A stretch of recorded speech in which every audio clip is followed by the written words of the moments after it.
vai começar a fazer anestesia intravenosa total, tem que investir em quais e quantos equipamentos obrigatoriamente? Olá, então assim, ó, quando a gente fala da anestesia, né, independente do tipo de anestesia que a gente vai fazer, você tem que pensar que tem que ter um monitor multiparamétrico, né, então sempre vai ter que ter isso. Você sempre vai ter que ter uma fonte de oxigênio para o paciente, né, então ou cilindro de oxigênio, né, ou um sistema de oxigênio, né, do hospital, levando isso, permitindo que isso chegue ao paciente, não necessariamente o aparelho de anestesia inalatória, mas a gente pode utilizar um aparelho de anestesia inalatória para isso, né? A gente consegue fazer de uma maneira mais barata isso. E a gente precisa das bombas de infusão, né? Então, pelo menos duas bombas de infusão a gente tem que ter, tá? Duas bombas de infusão pelo menos, sendo que uma delas necessariamente de seringa. Então, uma bomba de seringa mais uma bomba, que pode ser de seringa ou pode ser de equipo. Porque a gente dedica uma bomba exclusivamente para o Propofol, né? Então, uma bomba fica para o Propofol que tem que ser essa de seringa. E aí precisa ter uma segunda bomba para a gente fazer as soluções analgésicas, né? Então, o Propofol não tem nenhuma característica analgésica, a gente tem que complementar com analgesia. Não necessariamente a analgesia precisa ser intravenosa, a gente pode fazer bloqueio regional, por exemplo, para fazer uma analgesia. Mas quando a gente associa analgésicos, né, seja qual analgésico for, a gente reduz bastante o requerimento de Propofol. E a anestesia fica mais legal, né?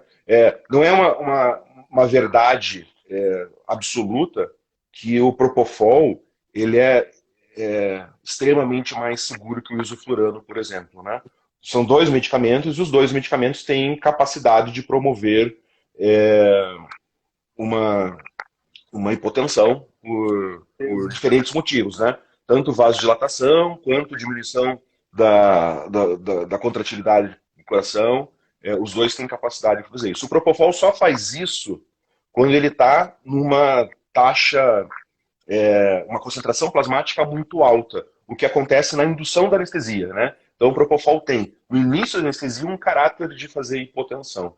E o isoflurano não, ele vai fazer essa capacidade de hipotensão por vasodilatação, que é muito grande, né? E diminuição de contratilidade, de frequência, né? Com concentrações terapêuticas, né? Dentro de uma CAM, ele já faz isso. Então, os dois medicamentos, para a gente tornar eles seguros, a gente tem que reduzir seu requerimento. A gente reduz o requerimento associando outros medicamentos. Então, independente da anestesia, a partir do momento que você começa a fazer infusão de analgésicos, a gente reduz o requerimento do anestésico, propriamente dito, e aí com isso a anestesia fica realmente mais segura, mais interessante. Por isso que, mas eu vou fazer uma epidural, eu vou fazer um bloqueio ali. Independente disso, quando a gente vai fazer o bloqueio, mesmo assim a gente usa as infusões analgésicas, porque deixa a anestesia mais barata, né, por reduzir o Propofol, que hoje é o medicamento mais caro que a gente usa ali nessa associação, e deixa ela mais segura, porque não vai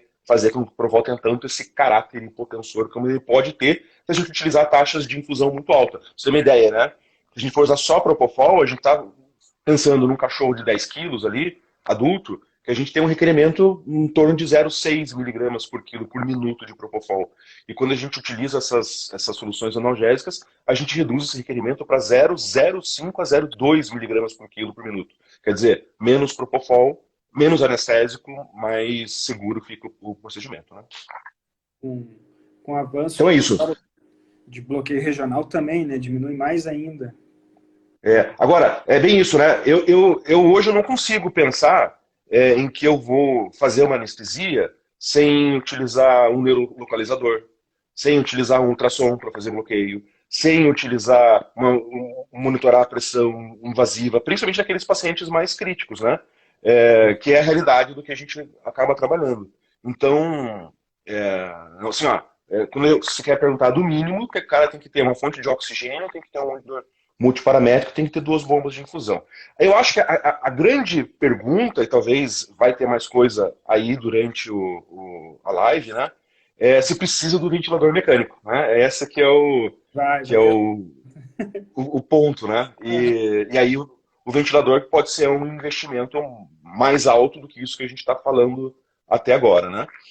E o ventilador na minha opinião, tá? Na minha opinião particular, o ventilador mecânico hoje é um equipamento obrigatório dentro da nossa rotina, sabe? Para a gente fazer uma anestesia legal, com segurança e com tranquilidade, a ventilação mecânica ela passa a ser usada em quase todos os procedimentos, né? Mas você consegue fazer sem. Eu dizer que eu comecei a utilizar ventilação mecânica na minha rotina faz, sei lá, 8 anos mais ou menos, que eu passei a utilizar em todos os pacientes. Até então não tinha isso. A gente. E ativa faz há quanto tempo já? Quanto tempo Como que antes é? Desculpa. da operação? Cortou aqui, eu não vi. A anestesia intravenosa faz há quantos anos? Antes de usar ventilação? 24 anos. Na rotina, eu uso intravenosa em torno de. Desde 2001 que eu uso na minha rotina. 18, 19 anos que eu uso ativa na rotina. E fiquei muito tempo sem ter um ventilador mecânico, né? Assim, ó. Para mim, o ultrassom é bem mais caro que o ventilador. Tem essa, né? Tem essa. Ultrassom, agulha do neurolocalizador, né? Que custa caro e é uma coisa que a gente tem que comprar várias, né? Então, são coisas que realmente.